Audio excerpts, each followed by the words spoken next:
আসসালামু আলাইকুম। আপনারা কেমন আছেন? আশা করি ভালো আছেন।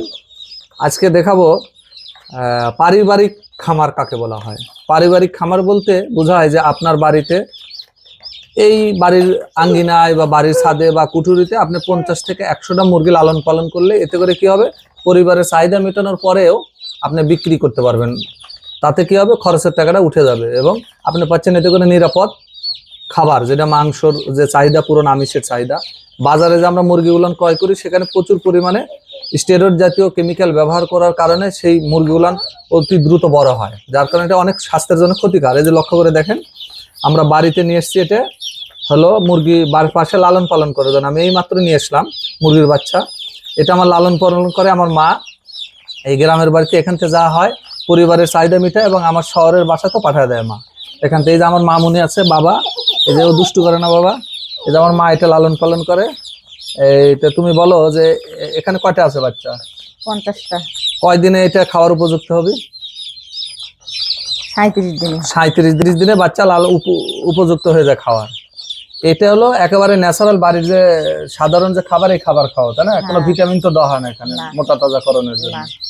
তাহলে দেখেন, এই যে আমার মা এটা লালন পালন করে, এরকম যত মা আছে বাড়িতে, সকল মায়েরা ইচ্ছা করলে বাড়িতে এরকম চাষ করতে পারে। আমার বাসার নিচতলায় আমরা থাকি, আব্বা আম্মারা থাকে, আর উপর তলায় আমরা এই মুরগি বেশি না, মাত্র 50 থেকে 100 টাকার মুরগি লালন পালন হয়। হ্যাঁ, এই যে লালন পালন করার পরে এই যে তার নাতিনের জন্য পাঠিয়ে দেয় সে শহরের বাসায় এই মুরগিগুলো। এতে করে আমরা কি পাই? নিরাপদ মুরগি, মাংসর চাহিদা পূরণ। আমরা বাজার থেকে আমাদেরকে মুরগি কেনার কোনো প্রয়োজন হয় না, এটা দিয়ে আমরা ক্রয় করে নিয়ে নিই। পাশাপাশি এই মুরগি লালন পালন করলে কি হবে, ব্যস্ত সময়টাও কেটে যাবে। যারা বাড়িতে সুযোগ আছে, শুধু আজকে আমাদের গ্রামের প্রত্যেকটা বাড়িতে কতগুলো আছে এখানে খামারি, এরকম মেলা 50 থেকে 100 জন। এই গ্রামে 50 থেকে 100 জন এরকম উদ্যোক্তা তৈরি হয়েছে। তারা প্রত্যেকে বাড়িতে কটা করে 20-50টা করে নেয়, তাই না? কারো বাড়িতে 20টা, কারো বাড়িতে 30টা, কেউ 10টা, কেউ 15টা। আচ্ছা, যার যেরকম সমর্থ। ওরাও কি ওই বাড়ির খাওয়ার পরে 2-4টা জাহাজ বিক্রি করে দেয়। এবং এটার মাংস কি খাইতে কেমন স্বাদ, কাও একটু? সেই স্বাদ। আচ্ছা, এটা সেই শক্ত হয়, মাংস সেই স্বাদ হয়।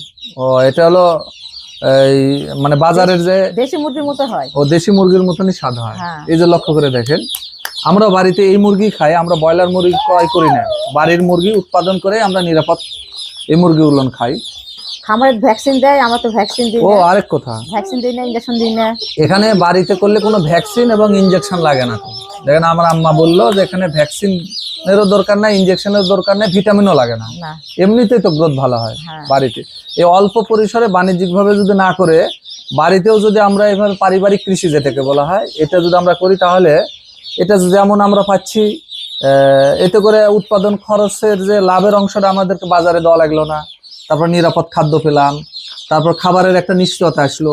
কারণ খাবার অনিরাপদের জন্য তো আমাদের বিভিন্ন রোগ বালাই হয়ে যায়, যার কারণে এটা আমরা তো বাড়িতে যে কোনোভাবেই পর্যায়ক্রমে তো আমরা খাই, কম বেশি মাংস কিনতেই হয় আমাদেরকে। সেটা না কিনে আপনার বাড়িতে যদি এরকম বাড়ির একটা আঙ্গিনায় বা ছাদে যদি এরকম করা হয়, তাহলে কিন্তু শুরু দেয়। আমার মা যখন শুরু করে তখন তো একাই শুরু করেছিল, আমি একাই শুরু করেছিলাম। এখন গোটা গ্রামের মানুষই করে। এখন গোটা গ্রামের মানুষে প্রায় 1-150-র উপরে, প্রতি ঘরে ঘরে এখন আমাদের এরকম খামার তৈরি হয়েছে। আমাদের এটা নাটোরের নলডাঙ্গা উপজেলায়। এইভাবে প্রান্তিক পর্যায়ে আজকের এই প্রোগ্রাম করার উদ্দেশ্য হয় যে অন্যান্য যে আরো মা চাচিরা আছেন বাড়িতে, আপনারাও এরকম ভাবে যদি খামার করেন, বাড়িতে 50টা, 20টা, 30টা করে যদি মুরগি লালন পালন করেন, আপনার পরিবারের চাহিদা মিটবে। এই যে এই শিশুটা বলেন, আজকের শিশু আগামী দিনের ভবিষ্যৎ। এই শিশুর জন্য দরকার তো নিরাপদ খাদ্য। বাজারে যে খাবারটা খাওয়াচ্ছি আমরা, ফার্মের যে মুরগিগুলো, এগুলো তো নিরাপদ না, কারণ সেখানে প্রচুর স্টেরয়েড জাতীয় কেমিক্যাল ব্যবহার হয়, যেটা মোটা তাজা করার কারণে। আর এটা যখন আপনি বাড়িতে তৈরি করলেন, এখানে আমার আম্মার কাছ থেকে শুনলেন কোনো ভ্যাকসিন দেওয়া হয় না, ভিটামিন দেওয়া হয় না। এইটাই যখন এই বাচ্চা খাবে, এই বাচ্চার স্বাস্থ্য নিশ্চিত হয়ে যাবে। তখন কি জন্যে? সে তো নিরাপদ খাবার খেলো। নেপোলিয়ন বলেছে, আমাকে শিক্ষিত মা দাও, আমি একটা শিক্ষিত জাতি উপহার দেবো। শিক্ষিত জাতি উপহার দিতে হলে তাহলে এই শিশু আগামী দিনের ভবিষ্যৎ, কিন্তু এর জন্য দরকার হলো নিরাপদ খাদ্য। নিরাপদ না খাদ্য হলে কিভাবে জাতি হিসেবে তৈরি হবে? কারণ মেধাই তো তৈরি হবে না। এই যে আমার মামুনির যত খাবার ওর দাদি এখান থেকে পাঠিয়ে দিবে। এই মুরগি বা লালন পালন হচ্ছে, এক শিফট শেষ হয়ে যায় আর এক শিফট পাঠিয়ে দেয়। তাহলে এটা ব্যবসার উদ্দেশ্য না, কিন্তু এটা ব্যবসাও আমার। কেন? আমার পরিবারের ব্যবসা, এটা পারিবারিক ব্যবসা হয়ে গেল। আমাকে বাইরে কিনতে হলো না, আমি কম টাকায় হয়ে গেল। বাজারে আমি কিনতে গেলে যদি আমাকে 180 টাকা কেজি কিনতে হয়, আমি এখানে আমার উৎপাদন খরচ মাত্র 100 টাকার মধ্যে হয়ে গেল। এখানে টাকা সেভ হচ্ছে, খাদ্য নিরাপত্তা হচ্ছে, সবচেয়ে বড় কথা উদ্যোক্তা তৈরি হচ্ছে এখান থেকে, প্রচুর উদ্যোক্তা। এখানে প্রচুর উদ্যোক্তা তৈরি হচ্ছে। যে দেখেন আমাদের গ্রামে প্রায় 100-র উপরে এখন এরকম উদ্যোক্তা তৈরি হয়ে গেছে, যারা এই সংসারের কাজ করার পরেও, গরু ছাগল লালন পালনের পরেও মুরগি পালতেছে বাড়িতে, শুধু বাড়ির নিজের খাবারের জন্য। এবং মজার বিষয়, কোনো রোগ বালাই নাই তো, না, বা ওইভাবে কোনো ভাইরাসও অ্যাটাক করে না, না। আবার রোগ বালাই হয় না, যেহেতু এটা বাণিজ্যিক ভাবে না, খোলামেলা প্রাকৃতিক ভাবে এটা চাষ করা হয়। যার কারণে দেখেন এখানে কোনো ভ্যাকসিনের প্রয়োজন হলো না। ভয় পাবেন যে আমরা ভ্যাকসিন দেবো কিভাবে, কি করবো, ধরেন শুধু ফিড, এর যে ফিড আছে, শুধু আমরা ফিড খাওয়াই, এখান থেকে এই মুরগিগুলান হয়ে যাচ্ছে। এবং যারা বাণিজ্যিক ভাবে যারা উৎপাদন করে তাদের সাথে রেজাল্টও ভালো। এটার সাইজ, চালও খাওয়াই সাথে, ও চাউলও দেওয়া হয়। ফিটের সাথে চাল দেওয়া ও হয়। আচ্ছা, যে আমরা যে চাউল খাই, ভুট্টা ভাঙ্গা গুড়ার সাথে মিশিয়ে দেয়। আচ্ছা, আর ভুট্টা দেওয়া হয়, চাউল দেওয়া হয়। ও তাহলে তো একবারে ন্যাচারাল খাবার খাওয়াও কিন্তু আপনার এই, এটা হলো, এটা ব্রয়লার মুরগি না, এটা ব্রয়লার মুরগি কিন্তু উৎপাদন করা সম্ভব। তাহলে যে সমস্ত উদ্যোক্তা ভাইরা আছেন, যে সমস্ত আমার মা, নানি, চাচি, দাদিরা আছেন বাংলাদেশের বিভিন্ন জায়গাতে, গ্রামগঞ্জে ছড়িয়ে আছেন, আপনারা এরকম উদ্যোগ গ্রহণ করেন। বাড়িতে 50টা 20টা করে চাষ করলে কি হবে, আপনার পরিবারের চাহিদাও মিটলো, নিরাপদ খাদ্যও পরিবারের জন্য নিশ্চিত হলো, এখান থেকে কিছু আয়েরও সুযোগ হলো। তাহলে এইভাবে হলে পরে কি হবে, আমরা নির্ভরশীল থাকলাম না কোনো খামারের প্রতি। আর খামারের যখন আমরা নিব বাণিজ্যিক যে খামার থেকে, সেখান থেকে ক্ষতি হওয়ার সম্ভাবনা অনেক বেশি, কারণ সেখানে অনিরাপদ খাদ্য, কারণ খাদ্য নিশ্চিত আমার পরিবার থেকে করতে হবে আমাকে। এই কারণে আমরা অবশ্যই এই বিষয়ে লক্ষ্য রাখবো। এবং আপনাদের যদি কোনো পরামর্শ থাকে, যে লক্ষ্য করে দেখেন বাচ্চাগুলো কত সুন্দর, বাচ্চাগুলো একটু দেখা দাও। বাচ্চাগুলো আজকে কয়দিনের বয়স এই বাচ্চাটা? আজকে একদিন কেবল নিয়ে আসা হলো বাচ্চাগুলো। বেশিরভাগ সবাই চাল আর ফিট মিশিয়ে খাওয়ায়। আচ্ছা, চাল ফিট খাওয়ালে মাংস বেশি স্বাদ হয়, হাড়ি শক্ত হয়। আচ্ছা, ও অনেক টেস্টি হয় সেই ক্ষেত্রে। তাহলে আপনারা খরচও কমে, খরচ কমে যায়, খরচও কমে যায়।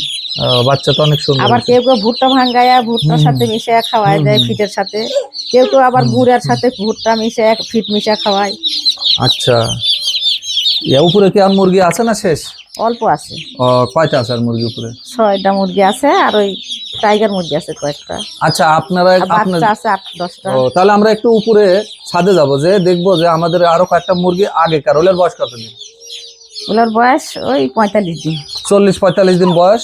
এটা আজকে নিয়ে আসলাম, আজকের দিনের বয়সের বাচ্চা। এটা নারিশ কোম্পানির না? Nourish company. এটা নারিশ কোম্পানির।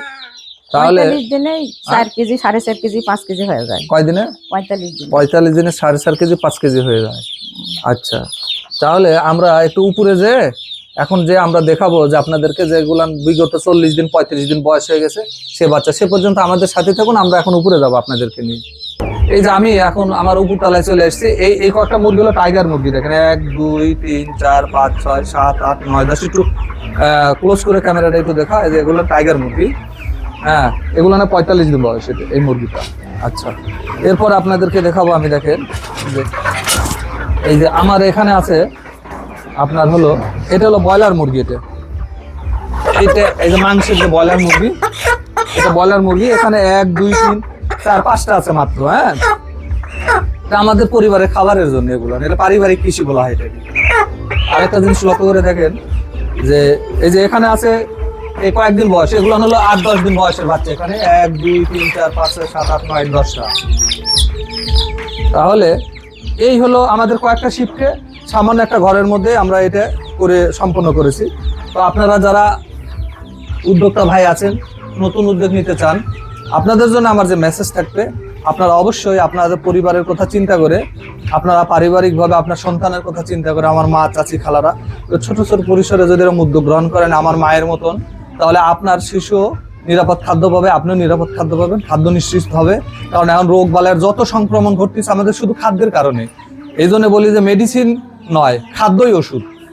মেডিসিন খেয়ে আপনাকে ভালো আর দরকার নেই, আপনার খাদ্যটাই ওষুধ হবে। খাদ্য যদি আপনি নিরাপদ হয়, তাহলে আপনার এটাই ওষুধ হিসেবে কাজ করবে। এই বলে আমি আগেও বলেছি, আমাদের এই চ্যানেলটি সবসময়ের জন্য মানুষের কল্যাণে আমরা কাজ করি, পরামর্শ নিয়ে আমরা কাজ করি। আমি নিজেও একজন উদ্যোক্তা। আমার নামই পেয়ারা আতিক নামে পরিচিত। আমার পেয়ারা, ড্রাগন, মালটা, মাছ চাষ এবং পারিবারিক কৃষি আছে। এর প্রেক্ষাপটে আমার জার্নি বয়স প্রায় 24 বছর। আমি জাতীয়ভাবে পেয়েছি, ন্যাশনাল অ্যাওয়ার্ড একাধিকবার। তাই আমার মেসেজ থাকবে আপনাদের প্রতি যে আমাদের এই চ্যানেলটি সম্পূর্ণভাবে আপনারা ভালো করে দেখবেন। এরপরের এপিসোডে আরেকটা এরকম শিক্ষামূলক বা আপনার পরামর্শমূলক বা সেবামূলক আমাদের এই চিন্তা চেতনা নিয়ে আমরা কাজ করি। এই বলে আজকে আপনাদের কাছ থেকে বিদায় নিচ্ছি। সবার সুস্বাস্থ্য কামনা করি। আসসালামু আলাইকুম।